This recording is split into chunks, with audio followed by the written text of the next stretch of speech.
Okay, what up, guys? Welcome back to another episode of Anime House. We recently changed our name. A small plug, but we finally started going on YouTube. You'll find our first two episodes on YouTube ever of the show, Demon Slayer Madoka Magica. You can find them on YouTube under the name Anime House. Under that will be linked all the different accounts that we have on different streaming platforms such as Apple Music, Google Music, as well as Spotify. And last but not least, we also have Twitter. So if you guys want to keep in touch with us, contact us, maybe tweet at us if you have any comments, concerns, anything you guys want us to cover, or if you want to directly with us as well, feel free to follow us on Twitter. It should be anime_house, I believe. But it'll be linked under every YouTube video, so it should be pretty easy to find. But yeah, we're really excited to get that started. And without further ado, I think we should hop into it. So this episode is a little special. We wanted to do something more not as common. We usually cover anime and that kind of medium, but this time we're focusing more on the manga. And this time we wanted to focus on Attack on Titan. The last chapter came out fairly recently, around 2 days ago. It was really a surprise drop. Everyone expected it to come on the 9th today, or at the time of this recording, that would be today. However, it didn't come out at that time. It came out 2 days beforehand. It got leaked, and everyone went crazy. Obviously, I had to like literally stop everything I was doing to read it, and it was a big moment. It was a big moment for not only the Attack on Titan fandom, but for anime people as a whole, or anyone who's into anime. So that was a big deal, and that's something that is really, really exciting moving forward. Now, so we wanted to discuss our thoughts not only on the last chapter but on the series as a whole. By a large margin, at least like me and Francisco considered Attack on Titan to be probably one of the best animes of the decade, if not the anime of the decade, between 2010 and 2020. We also have proof of that where we discussed it earlier during one of our older episodes. So feel free to check us out or check that out on one of our many streaming platforms. But yeah, we're really excited to cover this. And Francisco recently finally caught up with Attack on Titan, the manga. And just as a word of warning before we get into it, there are major spoilers for the manga. Do not continue this if you have not read the manga. If you are an anime only watcher, I would highly recommend either reading the manga and then coming back to this episode, or waiting for the anime to finish and then coming back to this episode. We will be discussing primarily what happens in the manga, and as such, there will be major spoilers. So, as a word of warning, if you have not read the manga, if you are not caught up, if you have not read all of it, do not proceed with this episode. However, if you are willing to get it spoiled, if you don't care about spoilers, or you've read it and you want to know our thoughts and opinions, please continue watching. We'd love to have you here. So, without further ado, I think I'll pass it off to Francisco. I think he'll get started with this.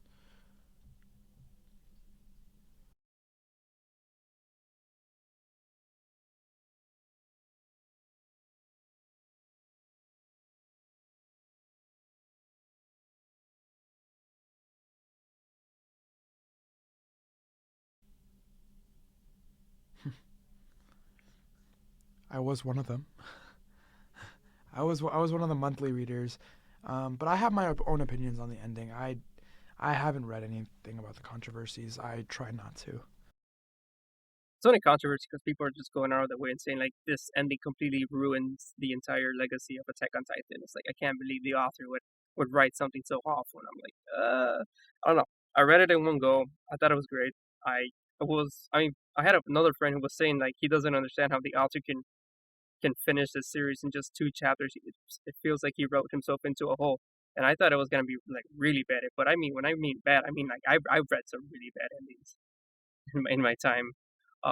And in comparison to that, I thought Attack on Titan ended just pretty okay, not bad. I saw, I mean, it was just laid out what was gonna happen in the end. We kind of like figured like what Aaron was doing as the readers. Like, there's no way he like point short, he committed genocide against like 80% of the entire population. In efforts to just make an entire like new narrative or new like platform for people from Paradise Islands, where our main cast are from, and then he effectively made it so that Mikasa and Armin and like those people that we saw since season one are effectively the heroes. So he made it a real life Helios. If you remember Helios, Helios was the hero that like every Marlene was taught like as propaganda, who ended up helping the Cyber family like dethrone the king, and then Fritz ended up making the Paradise Island. But the reality of the whole thing is that a descendant of the founding Titan and like the original King Fritz decided that, or he just they had like a moral compass, and I guess they realized, you know what, this Titan thing that we're doing, yeah, this is awful. We should just die off. This is not worth it. And then that's how we have this situation. But this Helios character was created for like Martin propaganda, and like right now, Armin and like the rest of the gang are effectively like that Helios, but just like 2.0, or like if anything, like they're the true progenitors of that. So they're like heroes now for the entire like population. So they stop Eren committing genocide, like mass genocide to everyone, and at the same time, they're gonna serve as like ambassadors of peace, because Eren knows that Eren like 100% wanted to get stopped from what he was doing. Like he was not a fan. He was not a fan of what he was doing. So overall, I enjoyed it, and I guess something I remember talking to Nikhil about like before me reading the entire series, and when I dropped it off, I had like some theories concerning the like where the author might go with this stuff. I remember I was talking to Erwin about it, right? The fact that like the first chapter is called "To You 2,000 Years in the Future" or something like that makes it sound like it's a letter, right? And then there's gonna be someone on the other side of the letter being like "From you 2,000 years in the past."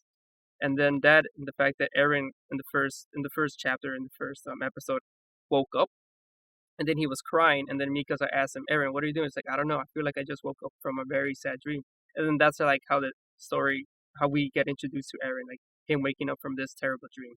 And eventually we learn from like going throughout the series that like Titans can inherit a memory. So I had this whole idea that the author at one point, Isayama, thought heard this like heard the cycle of vengeance, pretty much. How like if you like wrong someone, they're gonna wrong you back, and then after that, your descendants are gonna like fight against their descendants or whatever, and there's gonna be a continuous cycle of vengeance of hatred.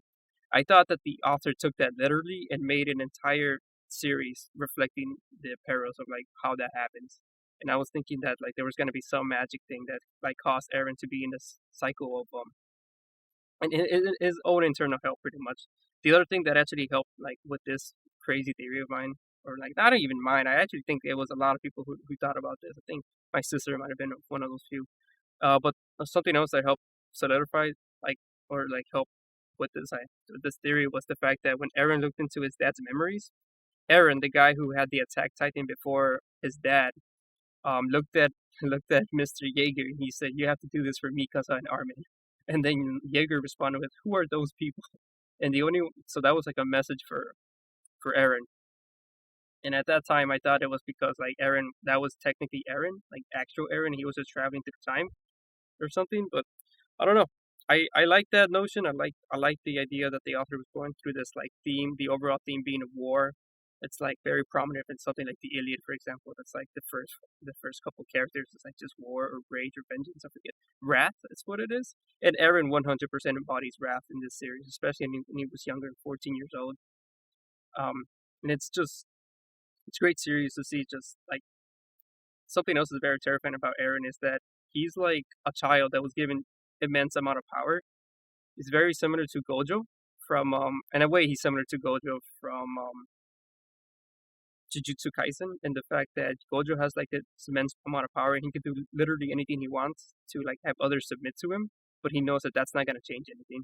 And Eren is in a similar boat. He knew that even if he had all this power, it wouldn't remove the hatred that the people from just the rest of the entire planet has for the subjects of the Ymir, only for the fact that they were born.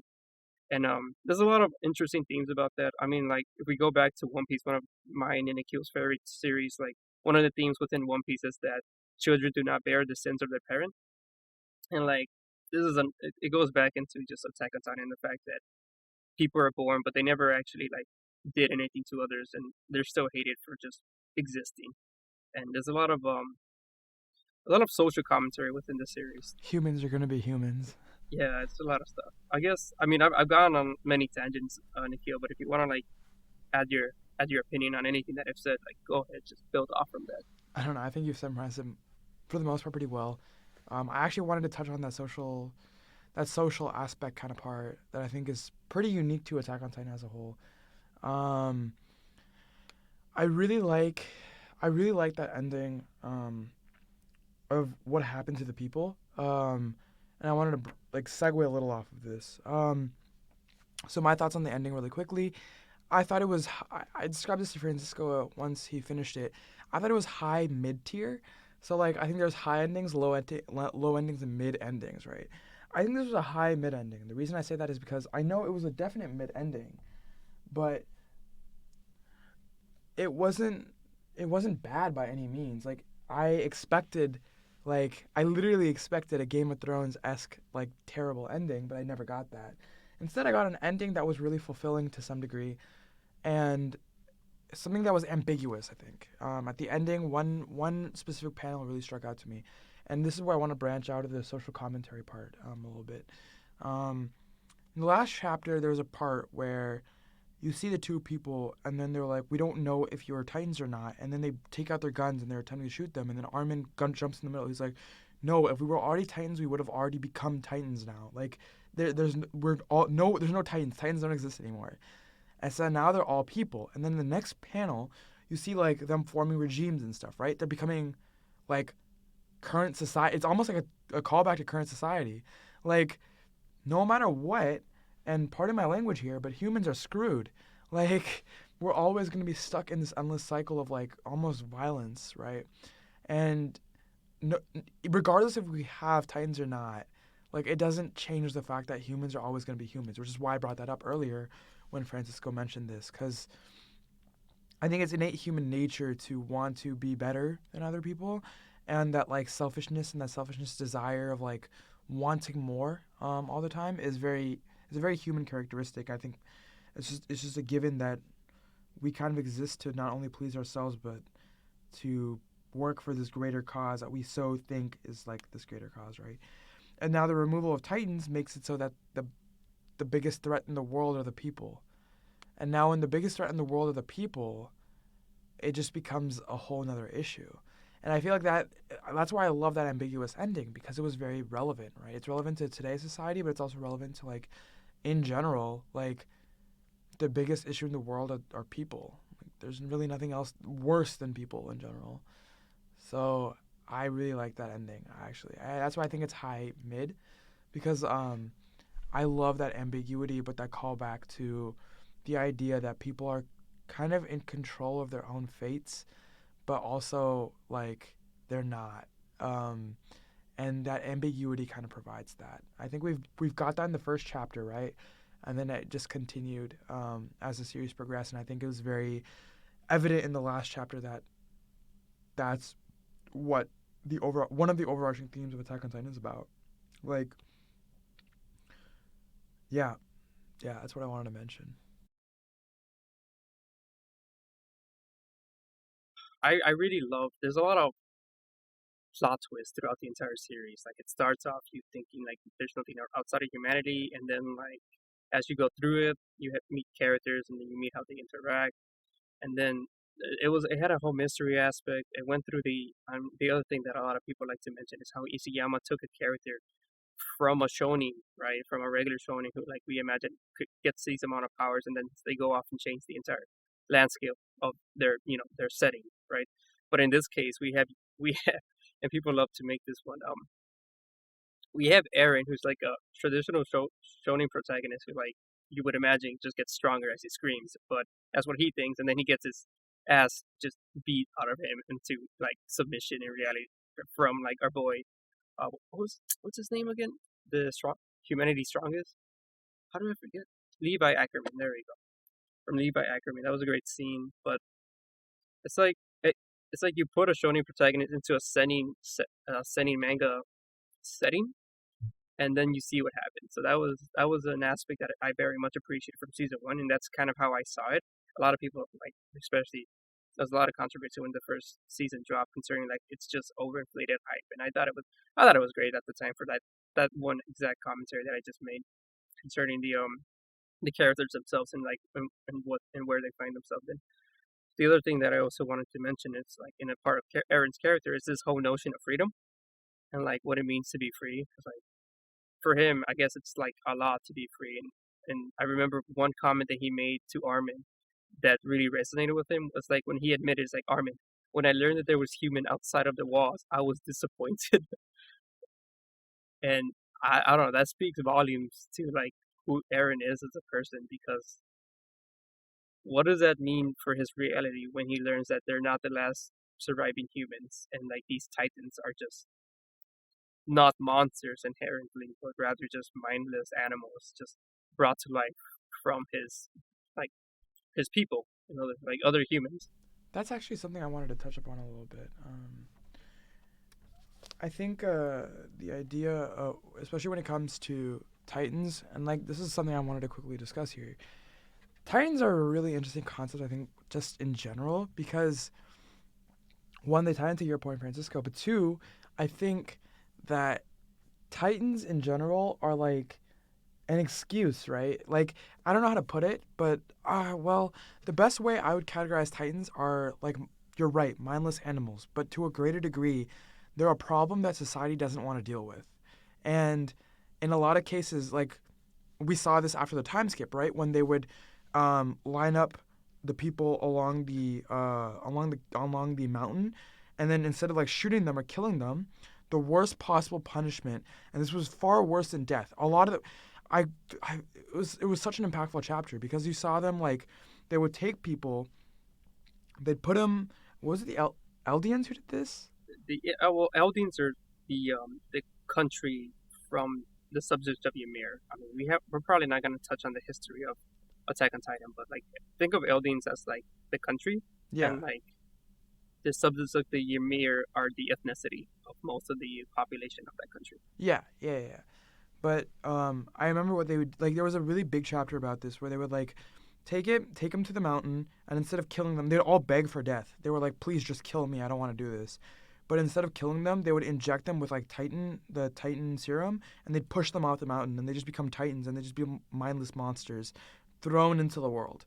And like that's almost an like that's the I feel like that's such a clear way of Isayama just showing like humanity, if given the opportunity, does not care and does not want to deal with its problems. Now in the last chapter, society is forced to deal with their problems, and now shit's about to get real. Sorry, pardon my language, but like stuff's about to get real now here, right? Because like now they can't just turn people into titans. That's not an excuse that they can do anymore, right? That's not like they don't have that option. Now they have to actually like face their problems head on, otherwise they can't deal with them, or otherwise there's going to be consequences. And like by turning these individuals into titans, to them there was no direct consequence to their actions, but in reality there were like catastrophic consequences that they didn't know about.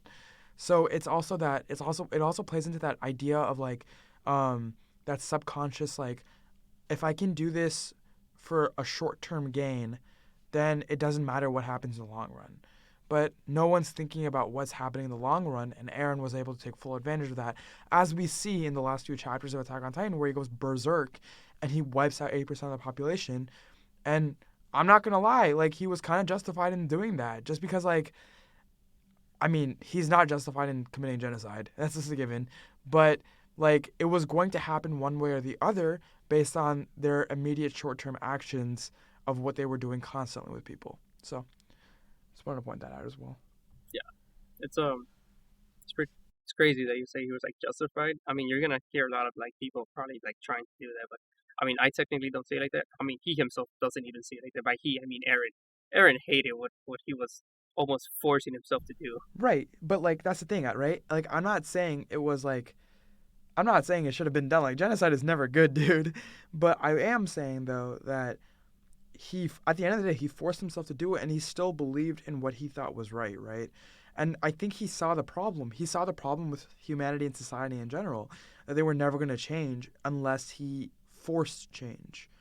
And in the last few chapters, we saw that. And he literally in the on chapter 138, right before Mikasa, like the chapter where Mikasa kills him, effectively, right? He cuts his head off. He tells Mikasa, there's a flashback, and he's talking to Mikasa, and he tells him the only way you're gonna end this is if you kill me, and I want you to kill me. I don't want anyone else to kill me. Um, but he says like the only way this is ending is if you kill me, and then once you do, it'll be okay. And then she does it, But when she does, until she does, it's this whole thing of him kind of like realizing. I think Aaron more so, in a weird way, became enlightened, or to a greater degree, he was like he kind of surpassed humanity to the point where it was like I see all the problems and flaws within humanity and what they have, and his idea was obviously not correct, um, but in his mind it was justified, right? Even though he was forcing himself to do it, which is a mean of justification, but whether it was correct or not is a totally independent argument. And I think that Aaron was 100% incorrect, but I do think that Aaron thought of himself as justified doing his actions because he had to for the greater good of the people. Otherwise, he would have dropped it, right? He would have not done it. He wouldn't have forced himself to do it. But the fact that he was forcing himself to do it, even though he hated it and he knew what he was getting himself into, like he had to have some sort of justification for himself to do it, right? And I think he saw a greater good in what he was doing, which was the whole point. But the irony and the saddest part of it all, I think, is that even though humanity doesn't have the Titans to look at as an quote unquote excuse or a way to deal with their problems now, in the short term at least, now they have to force themselves, or they have to have a realization of themselves and like what they're going to do to progress and move on in the future. And I don't and the ambiguous ending leads us as readers to believe that is it really ever going to happen? And I think we have our current society to kind of draw upon our conclusions and our rationale of what we think will happen. But based on how society has been for the last few thousands of years, how much are things going to change is the real question. And it's both a really sad but really uplifting ending, right? With the whole with Mikasa, like she had to give up the scarf that Aaron gave her at the beginning and all that, and like she got it back, and that was a really sweet moment. And I'm really glad it ended like that. But right before then, I don't know, it really shook me when like I saw the humans basically fighting again. It's like damn, like it's just going back to ground zero. Like at this point, like how much has really changed? And I think Isayama is providing a really clear lens into society today by doing that. So I think the ending for what it was is really high mid tier because it showed really distinct parallels to what we have now. It wasn't super hype, but it didn't need to be. It needed to talk about these social issues and these problems that I think were addressed throughout the entirety of Attack on Titan, but never explicitly shown. I feel like until the last few chapters. So I mean, yeah, I mean, Darren definitely saw that. I don't know. I'm not too sure if Aaron like saw everything as it is. He definitely saw that everything as it is currently when it comes to the subject of Ymir. That's problematic. But I do want to mention something briefly because I always found the Titans themselves really interesting. And what I really liked about them was the fact that even when they effectively lose all of their freedom, when people get turned into Titans, like they kind of become mindless, there's just one driving factor that gets that. Why do Titans eat people, right? Like but this is way back, me thinking way back, right? And when I learned about the Titan shifters, and this is like 5 years ago, I found it terrifying because they keep eating people in the off chance that they might eat a Titan shifter to return to gain their humanity again. And that's like terrifying because I can't, I mean, that's how I saw it, right? I think now that we know about, Ymir and how she can pretty much control Titans, she can probably tell them, hey, just walk around and don't do anything. Like, as far as I'm aware, there's nothing stopping Ymir from telling the Titans to do this, unless there's like unless, for example, because the founding Titan Ymir, right? We learned that she ended up getting like symbiotically bonded to like this ancient, or not an ancient, but like this other organism that brought about like this physics changing kind of situation that we know of the Titans. And we're not too sure of, like what that thing wants, besides the fact that it just wants to continue to reproduce as like as base instincts. And like those base instincts might be greater than like Ymir telling the Titans not to be people. But I still find it creepy that Titans keep eating people, and I couldn't we like for the life of us, and like Aaron and everyone else couldn't figure out like why do they keep doing this. I mean, I remember like a couple years back that there was Hanji, for example, would have loved to ask a Titan and ask it like, why do you eat people? You don't die if you don't eat people. Like you don't need to eat people to survive. Why are you doing this? And when I saw that Titan ships existed and like the form that Titans regain the humanity when they eat one, I I don't know, something about that was just creepy. And the fact that people would do like people, quote unquote people. If anything, the Titans might represent like the subconscious of someone. Like, and then this is Ishiyama saying that subconsciously people always want to reach for a level of freedom. Or do you know what I'm trying to say? Like, what do you gotta say about like that situation with the Titans? Like, what else it might represent? Because we know that currently Ishiyama is using the Titans as a way that for everyone to just hate on like one specific group of people for like probably reasonable. You know, I mean, what they did with the Titan powers way back in the day was pretty atrocious. And, like the history behind the Titans is really interesting in general, but I particularly want to focus on like Titans eating people and what that might mean. Titans eating people. Um, so when I first read it, I like, or when I initially started, I always thought it was like an symbolism of like trying for the Titans trying to regain their humanity. So I think you're definitely onto something there, because like when they eat people, like to them, it's like they're eating, like they're trying to regain a little bit of themselves back, right? I remember in one chapter we saw like a Titan cry. Saw it be killed, but we saw a Titan cry. So they definitely have like human emotions to some extent because they were human. But like, yeah, that's just my interpretation of it, because they suffered a fate worse than death, and that was, oh my god, static. That was really evident, I think, especially after the time skip. Like post time skip, we saw that way more. That like, man, like Titans really got shafted, and like I don't think anyone would want to be a Titan in general. So to suffer a fate worse than death is just atrocious, and I'd rather just die in that case.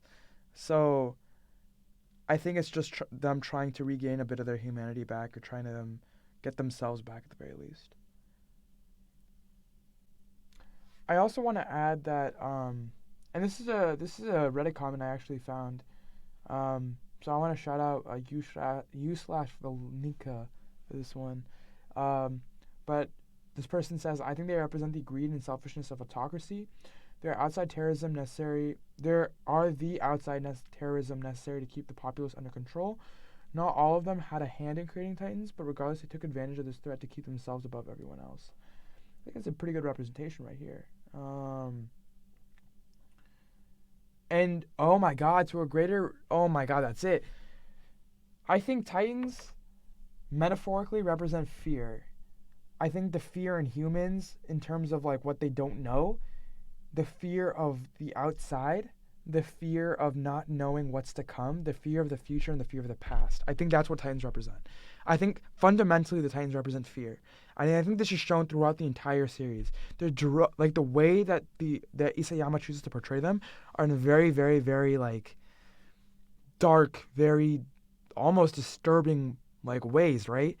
But I think that's intentional because they're supposed to represent this fear of like what's to come and not knowing what's going to be. So I'm gonna stick by that. Okay, so one of my favorite characters from the series, besides Gabby, is Ymir because I find Ymir fascinating, and all the like I don't know, I something about like a slave and then getting treated like the way that they did, and then listening to their captor is really traumatizing, and like I can kind of, and it happens so often, and just seeing it in Nishiyama and like the seeing the people, the person that she just could not go against, even though Ymir probably knew that she couldn't go up against King Fritz because way back in the day like kings, and it was just a weird power dynamic that they had going on. And I mean, like one of the huge things that we learned in the most recent chapter, which like does have some controversy because at the end of the day, it's like that was it. That was enough to get the Titans to end, right? I was thinking from like the chapter right before this that what was gonna happen is that they were gonna like team up and then kill that weird thing that was just crawling on the thing on the floor that was connected to the founding Titan. But no, according to Aaron, what needed to happen was that Ymir just needed to just let go, and she ended up letting go because Mikasa killed the person that she loved, and we learned from that chapter that as weird as it sounds, and like Ymir made, I mean, our Aaron made sure that he even thought it was really really strange. It was true that Ymir loved King Fritz, and that weird demented kind of love is what kept Ymir from continuing this whole Titan line. And once she saw Mikasa do what she never could, that was enough to convince her that all right, I'm done. I can't. She, I mean, she sees one of her descendants in a way, kind of herself, attack the object of her love. But what do you think, man? I really like Ymir's character, even though like they don't say much, only for the purpose that they like have so much power, but they decide just to listen to a person, and it goes contrary to what Aaron wanted, which was well, Aaron says he wants freedom, but I feel like Aaron, out of everyone, is the person with the least amount of freedom. As the show progresses, he learns that he's almost like driven by this reason of I can only do one thing to help those I love, even if it causes me like my future. So it's interesting in that regard.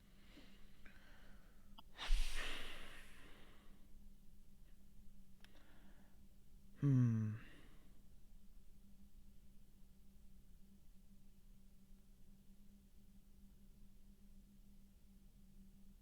Wait, can you elaborate on that? I don't know. I guess I kind of want to hear your opinions on like Ymir, the founding Titan, and like their role within the series. I want to mention. I want to mention her slave mentality. Actually, that's something I really want to go into. I think as a character, and you mentioned she like never says anything, right? She just like does what she's commanded to. Like even if she's the most powerful being in the universe, her slave mentality never went away. You see what I'm saying? Like that's so harrowing, and that's so sad.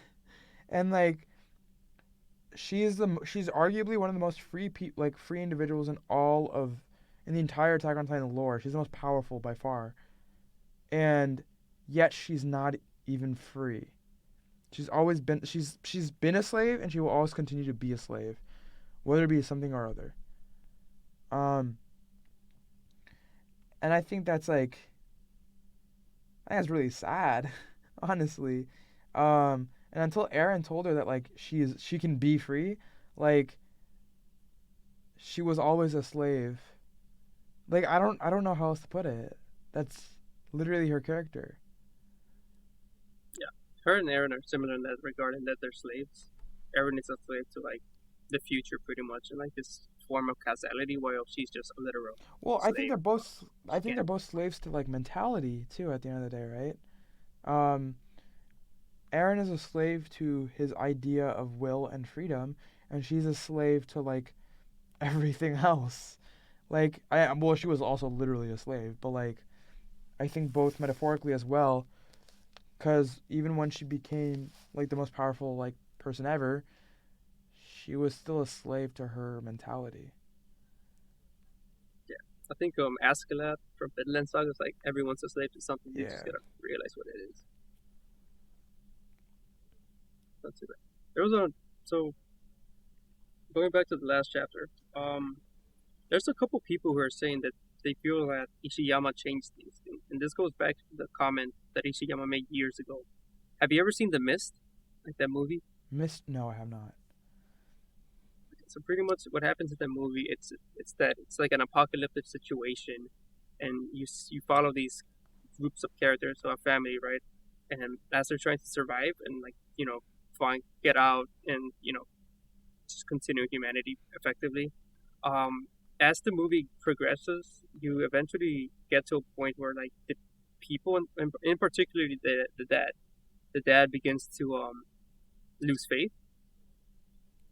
So, and what the dad ends up doing is that he kind of just kills his family, so to have them avoid the situation that there's nothing in the future. It's not even worth fighting for. And like soon after that, like right at the end credits, and as the fog is clearing out, you see military personnel just come in. It's like, all right, is everyone okay? We're here to help, and it just ends like that. By the way, this is miss spoilers. So, so it ends with the old man, so like the dad giving up, right at right like right in the moment where had he just not given up, everyone would have been okay and safe, or at least it was a lot brighter than what he initially thought it was going to be, rather than like this ambiguity of just monsters around him. And Ishiyama made a comment that he kind of wanted it to end like The Mist, right? And in a way, it was gonna. When I was younger, I was thinking that Eren was just gonna kill everyone in the walls because like, or some kind of situation like that. That was gonna, and then he was gonna learn that humanity really did exist outside the walls, and they were like trying to fight back. But this is a lot different from like anything of The Mist, and like some people even go as far as saying that the manga, because something that's been known for a long time was that Ishiyama said himself that the last panel of the manga has been drawn since day one. So, like I know how I want it to end. So people are like on Reddit were just wondering like what was the last panel, right? Is it actually the one with Mikasa and that hawk eagle thing wrapping the scarf around her, or was it something else? And some people say that the last panel was meant to be the flashback where Mr. Jaeger, Eren's dad, was like holding Eren. He said, "Eren, you are free." Um, Even as he's free when he dies. I think that was what the last panel was gonna be, but I'm not too sure. So I guess what I'm trying to say, or what I'm trying to ask, is that what do you think of the last panel for Attack on Titan with the whole ego thing? I guess.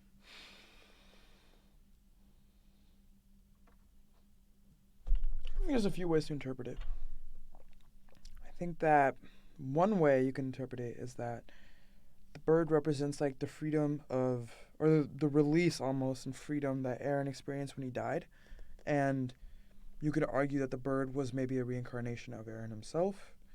You could argue that the bird is just an analogy for, or the eagle was just an analogy of like Eren's will, uh, and him giving the scarf back to Mikasa was like him almost like confessing his love for her. I think there's a lot of interpretations of that scene, but it's definitely, I think, along the lines of like Eren's will and Eren's will that is continued on, and his sense of like release after death or freedom after death. That he's done everything he can and now he's done. Um, but yeah, I mean like, oh, wait, do you have anything else you want to talk about? Nah, dude. Nah. I mean maybe, but like maybe in a couple years when I sit down and actually think about it. But like for now, I loved Ishiyama's lore. I loved everything that he was doing, the secrets, the mysteries behind the entire fucking his universe that he made. I thought it was great. The commentary that it goes into the fact that like is another way of like talking about like minorities. I mean, it's difficult to just not see the subjects Wait, of Ymir and just Mikasa. We didn't compare them even to touch people. on Mikasa. I think she's one of the best characters in the show. Bro, I think What? I she's really one of the liked worst her. characters in the show. She broke free of the Ackerman curse, or the Ackerman curse at the end by cutting off Aaron's I mean, head. that was like Aaron talking out of I his mean, it ass, dude. worked. That wasn't a She broke thing. out of the curse, and that's what mattered. I mean, it wasn't a curse. He was full of shit. Ah. They were just those people, the Ackermans, right? They were just people because of their immense strength that actually what's it called, protected the king. Wait. Also, I want to highlight that she was like going off the race thing. I want to highlight that she's Asian too, and she was like one of the only Asian people in the entire like thing. So yeah, that was actually really cool. Like way back in the heyday, like before we really understood that you know, in the beginning we weren't too sure if this was like a post-apocalypse situation for like our current universe, right? Before we learn of it's like slightly it's an alternate universe. So way back in the beginning, we saw Mikasa and we thought, okay, she's Asian, so this is definitely our universe kind of situation. And so, there was a lot of theories concerning like her ethnicity and stuff, and like why she was getting persecuted. And it was just interesting that Ishiyama just decided to just make Mikasa. And way back in the day, she was like super cool because she could kick ass and just kill titans.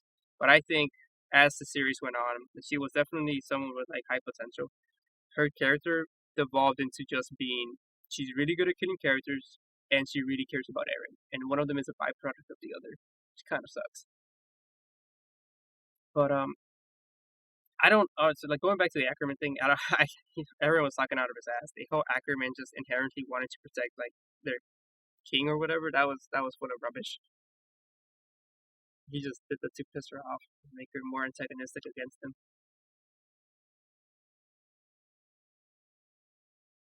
Okay, I like Mikasa.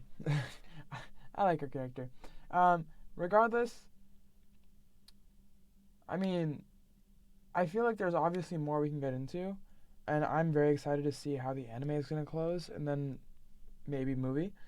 But overall, I stand by the fact that I think Attack on Titan was the greatest, like the best, like the anime of the decade, without a doubt. It might have not been my favorite, but I think objectively it was the best anime of 2010 to 2020. Um, I think it'll go down in history as like a goated anime of all time or manga. Um, I think it was pretty incredible, and the ride has been crazy. Reading it month to month was an adventure. It got really frustrating at times, but we pushed through it. Crazy that it ended. It was a big moment for me personally. But yeah, I mean, I have nothing else to say. I mean, give it a shot if you haven't already. Like, that's the best I can say, honestly. But yeah, I mean, with that, I think that'll do it for this episode for the most part.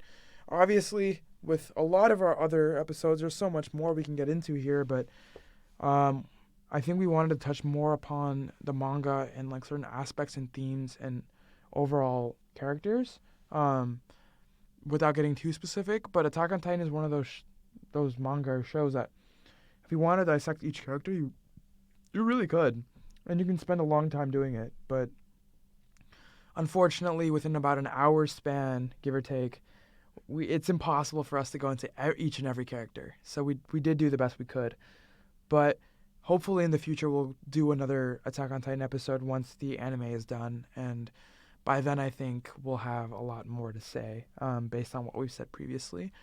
So exciting, looking forward, something to look forward to. And then yeah, I think that's it for Attack on Titan. Unless you have anything else, Francisco. Nah, pretty much. I mean, this is pretty much just our like reaction Yeah, yeah. I commentary think on this the is ending this as is we see very it an now. ending focused kind of thing. In the future, we'll have probably a more flushed out thing of the entirety of Attack on Titan.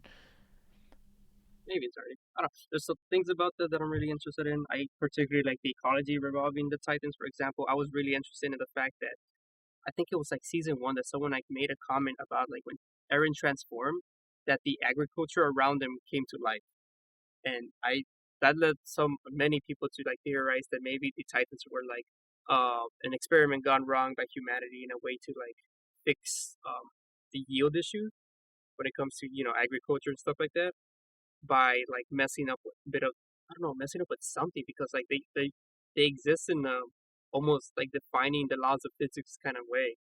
I think Hanji made a good point about that. Like when Titans die, I think you can easily lift up their limbs. Like they weigh nothing or something like that, but yet they pack a punch when they're actually moving. So it's just nothing makes sense about their anatomy. Uh, I don't know how far deep we can go into this because as we learned later on, Ishiyama didn't focus too much on like the biology concerning the Titans. It went more into like a social commentary about them.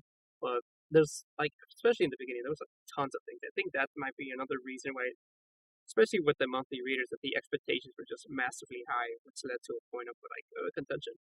I think I think this is the point where I mentioned or I ask you, have you seen Code Geass? Kogi, that was on my watch list over winter break, and I didn't watch it. I had it up. I didn't watch it. I didn't want to. Not that I didn't want to. I wasn't. It was on my watch list. I'll probably be watched over the summer. Like 99% sure it'll be watched over the summer. That Angel Beats and a few other stuff have to be watched. I ended up watching like Clannad You and a didn't few finish other Glen stuff. though, right? I could not. I think I would have broken down crying if I did. And I didn't really want to go through that. I finished the first season, it was fantastic, and then the second season would have just killed me. So I wasn't mentally prepared for it. I mean, you're a big guy. A big by big, I mean like you can probably see where the author's going with. I mean, I know exactly what's gonna happen. I knew I couldn't watch it. It would have killed me. But that's a whole nother discussion for another time. Um, I guess yeah, that's it for our episode on Attack on Titan. Honestly, unless you have anything else you want So to I think add, we should like close it up here. Should we mention what we're watching?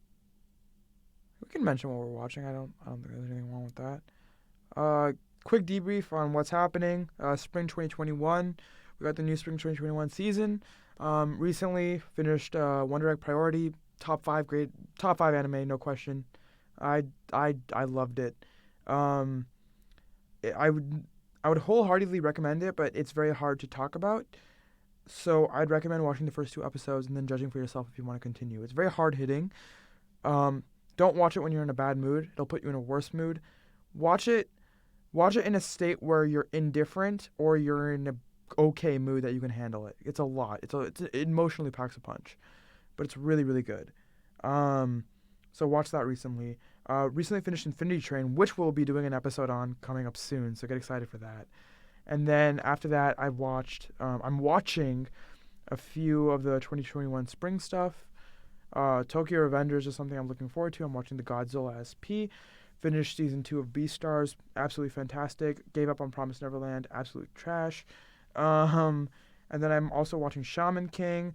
I'm not super invested in that. It's more of a for fun watch.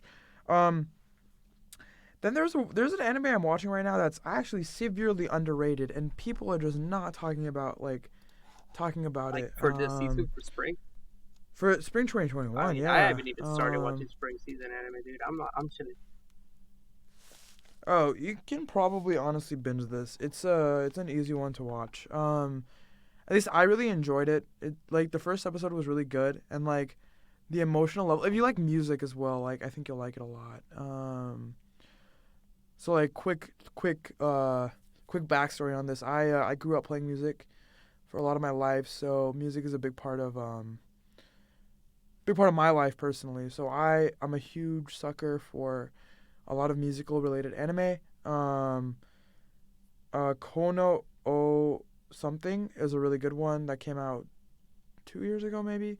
And then there's obviously the San Euphonium, which is a classic. I feel like everyone knows San Euphonium. Fantastic anime. I can't wait for like season 3 whenever it comes out.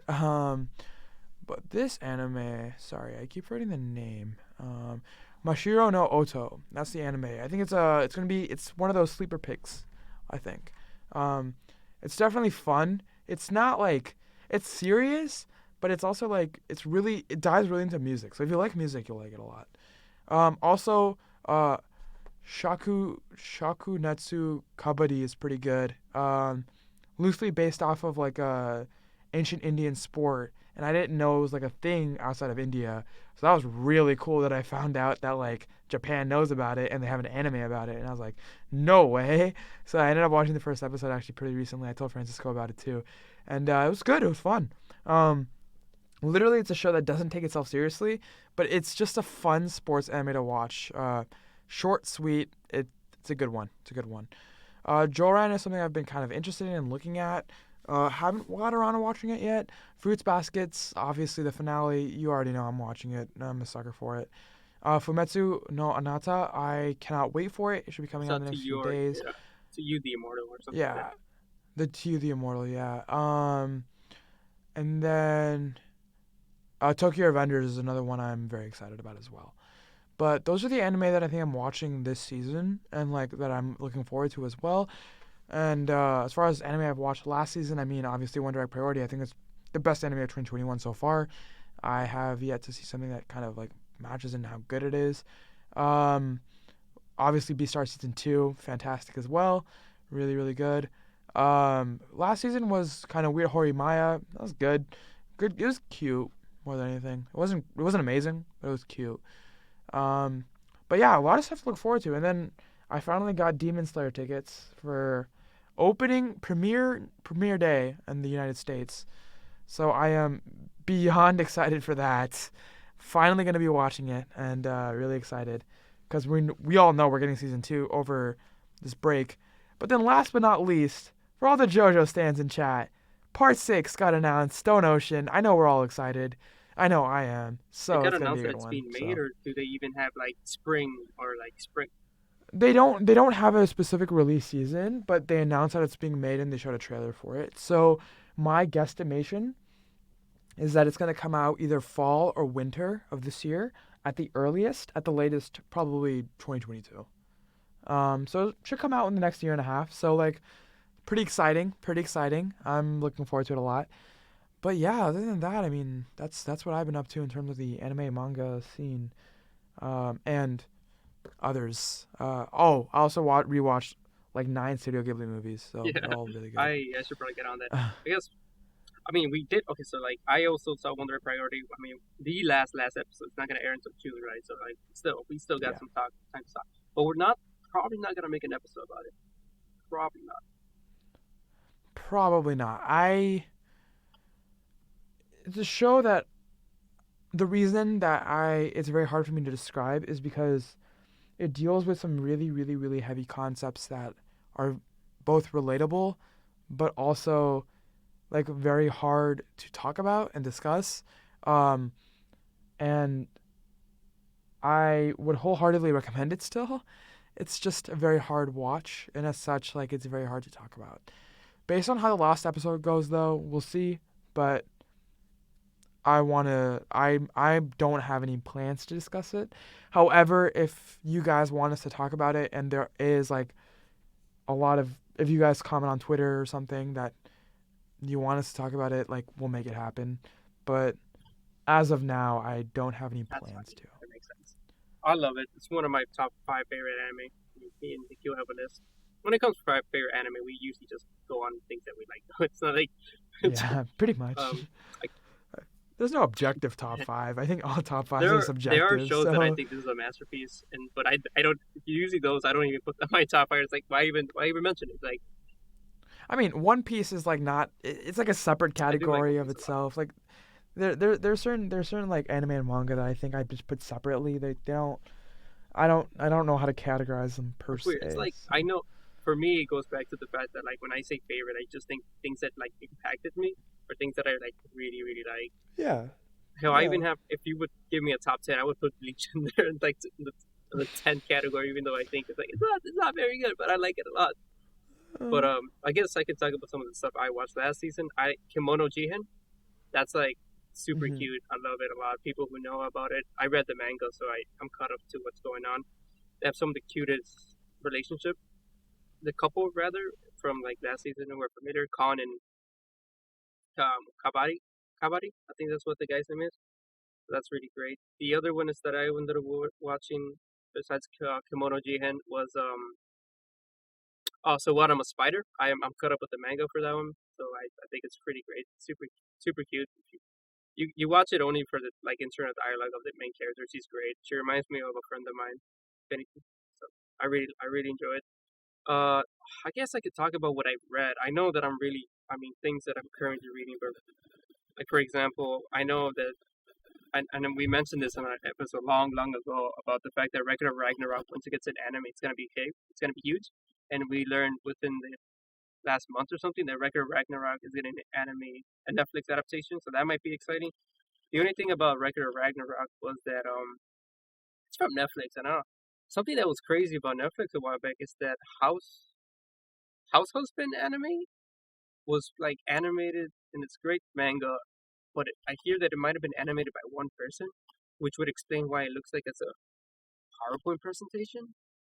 That's something else that just it's on my mind. But besides that, things that I also recently read that I really enjoy, it's So no Frieren, which is a story about like an elf. So like there was the whole story about like a party going to defeat the Demon King, right? And how the party is made of different species, like a dwarf, humans, and an elf. And this story it follows the elf after they defeat the Demon King, like how life is for someone with such a long lifespan, because like the amount of time that it took for them to kill the Demon King was like 10 years, maybe like 11 years or something. But for her, it's like 1% of her life, and it just goes and talks about like how that 1% of her life changed everything about her. And even though it was like 1% of her life, and the other people, like the other humans and whatnot, it was like a ton. It was like a big section of their life. It's crazy to see her reaction to just time passing and how she spends it with other people. And overall, it's a fantastic series. And I think lots of people that read the manga, and I mean, it's won plenty of awards already as it is. When I ended up like hearing about it, I was amazed at how popular it was. But once it gets an anime adaptation, it's gonna be really exciting. It's very similar to like to Your Eternity or like to You the Immortal in terms of quality. So I'm excited to just find out what more happens about it. But besides that, I think there's nothing else that I'm reading that I like want to discuss to say. I just but Oh, I'm about to start reading. After next Monday, I'm gonna start reading Black Clover. I've been very. It's like literally on my computer. I was about to read it, and then I have a midterm coming up, so I was like, wait, I'll wait till I finish the midterm, and then I'll like read 100 chapters. That's my Black plan. Clover is So, super easy to read, and it's don't take it seriously, and it's great. yeah, I mean, It yeah. has an arc that's I think is really good, and it was recently animated. It's like the Devil arc or something like that. Because wait, you know about Black Clover, at least the premise? Oh You yeah, know how he has. he's like the anti-magic dude, and then he like saves the entire I mean, village or some kind of shit, right? Naruto, yeah. Yeah, He's got a lot of yeah. influences there, but yeah, he's like his book is like from the devils or something. It's like the fifth clover, which represents like bad, like super bad luck, and even the demons and stuff. I mean, they like it's mentioned briefly by the narrator or someone, and then like people forget about it because like in the universe, like magic is like their social status, and since he has nothing, they're like he's worth nothing. Like well, I don't care if he has five clover book. That's trash. Yeah, it's Yikes. I like the lore behind it. One of the characters that people really like is like I will tell it to you if you want to like discuss the manga afterwards. I think that'd be a good episode. All right, well, I think that's everything for this episode. We might have taken a bit longer recapping what we watched, but it's whatever. I think we went a little over time, but it's It's okay. whatever. But yeah, I think with that we'll say bye for now. I think our next episode will most likely be Infinity Train, so keep your eyes out for that. And after that, we'll probably do something. We're thinking about Princess Mononoke. Yeah. We'll see. But yeah, that's All in right. the All works. right. Take care, everyone. See y'all. Bye.